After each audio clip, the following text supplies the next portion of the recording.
Welcome to our first podcast of the year. My name is Chris Ndobe, otherwise known as Coach Chris. Today we are talking to Mr. Frank Rumble. Now, for those of you who don't know who he is, Mr. Frank Rumble is our new headmaster here at the Ridge. He comes with a wealth of teaching experience and brings a new, refreshing energy to the staff and, most importantly, our boys. Speaking of new, Mr. Rumble is going to be talking to us about a new program he has introduced to the grade 6s and 7s. The program is called RidgeUp. So, without any further delay, ladies and gentlemen, Mr. Frank Rumble.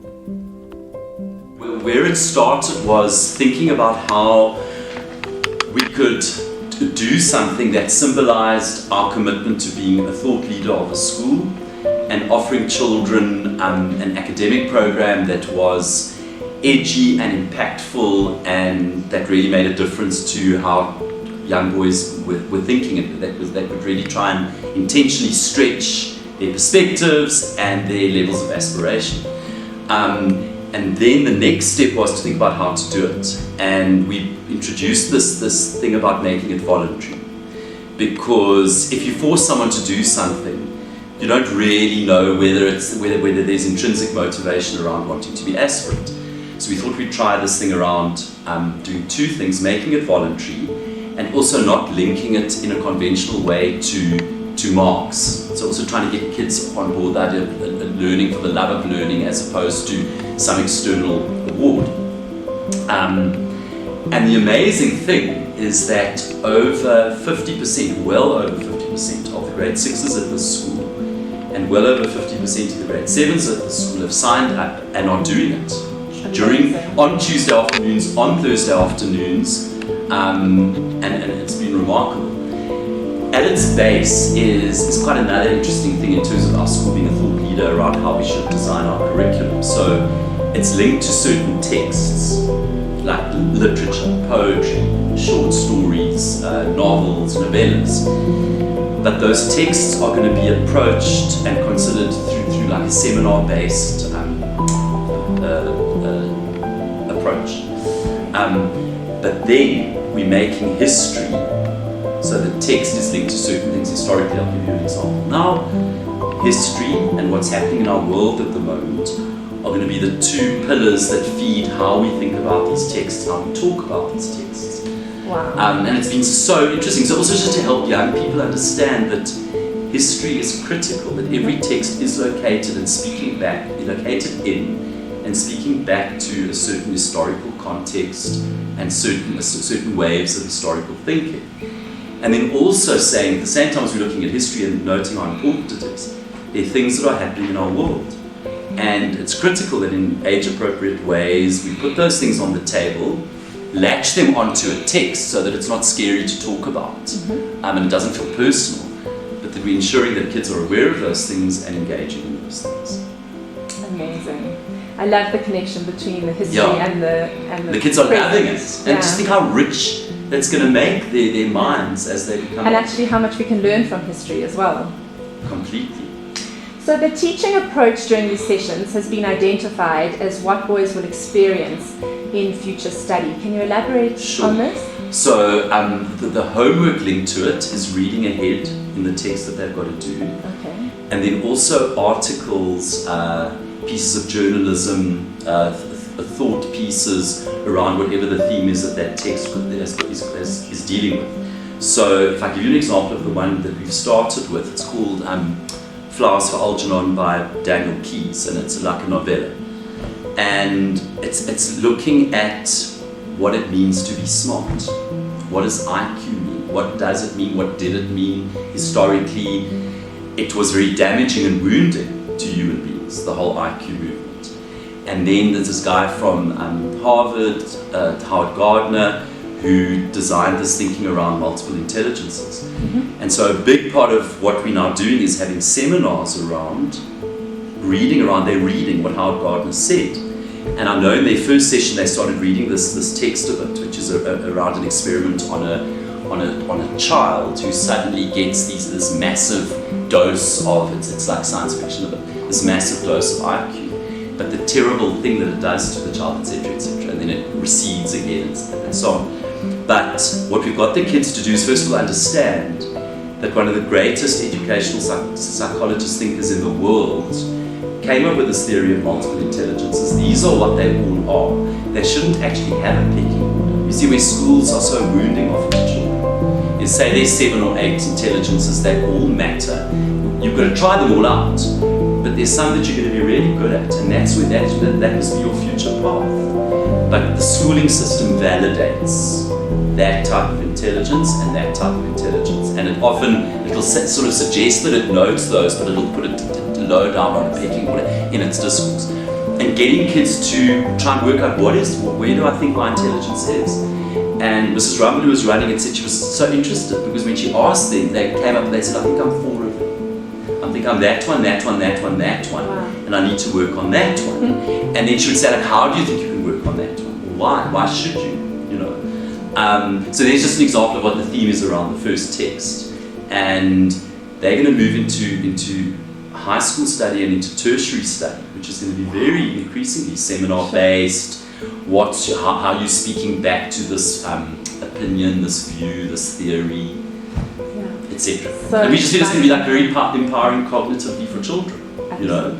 So I'm reading. I find a struggle, but I'm really good at interpersonal skills. Like it's my gift. I'm better than my peers. Wonderful. So like work on that and whatever. Love that.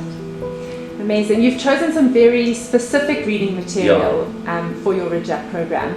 Why? What lent you into these specific books? So we try to choose things that, in an age-appropriate way, would help kids talk about a whole lot of things that we feel they will be disadvantaged by if they haven't, in a safe space, reflected on those things. So there's a few got play, which is going to talk about gender and race.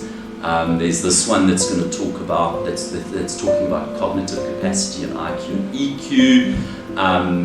There's one about relationships and the importance of generosity of spirit. It's one called The Giver. So we just try to choose things that, in an age-appropriate, safe way, kids can engage in things that we really feel they need to engage with. The world's just too complex to just do my friend flicker stuff. I mean, it's just not helping children, and you're actually disadvantaging.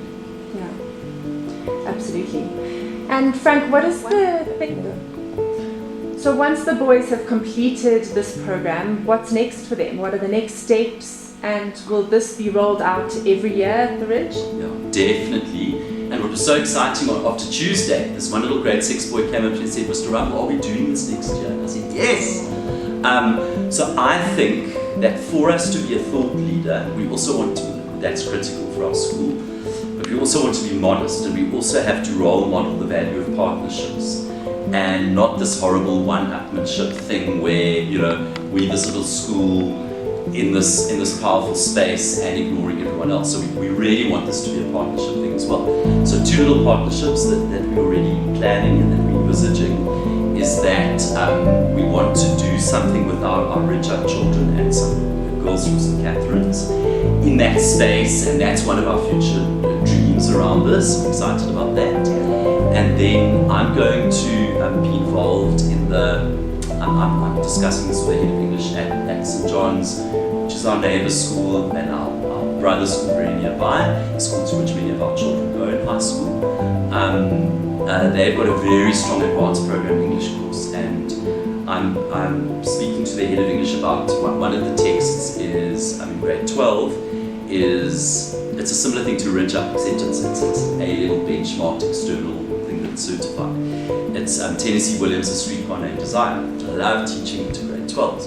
And I'm hoping that I'm going to be teaching that section of the curriculum to the grade 12 boys at St. John's. And then the payback that I'm hoping my colleague is going to buy into, my amazing colleague Fiona Campion, is that, and I think this is such a cool idea, so it's this edgy, complex play that's sort of quite adult. You wouldn't be able to teach it to grade 6s and 7s, but best way you can ensure that someone's learned something is if they teach it to someone else, right?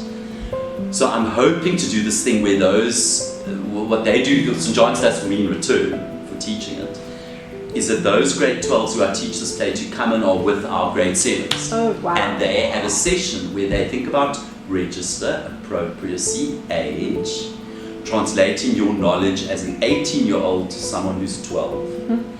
And then that in pairs or something, there's some activity thing that we do where they explain to that boy what was Tennessee Williams' A Streetcar Named Desire about, why is it an important text to know, and what did it teach me as an 18-year-old and what should it teach you as a 12-year-old. So that's one of our plans. Amazing. And it's so exciting. So things like that we're thinking of, so to make it dynamic, and I think just for us as a school to give kids exposure to learning experiences that aren't always conventional, that aren't always classroom based, and that are, because I think their future learning experiences are going to be much more like that. And if schools don't do that, they're just, they're not in sync, they're going to be left behind.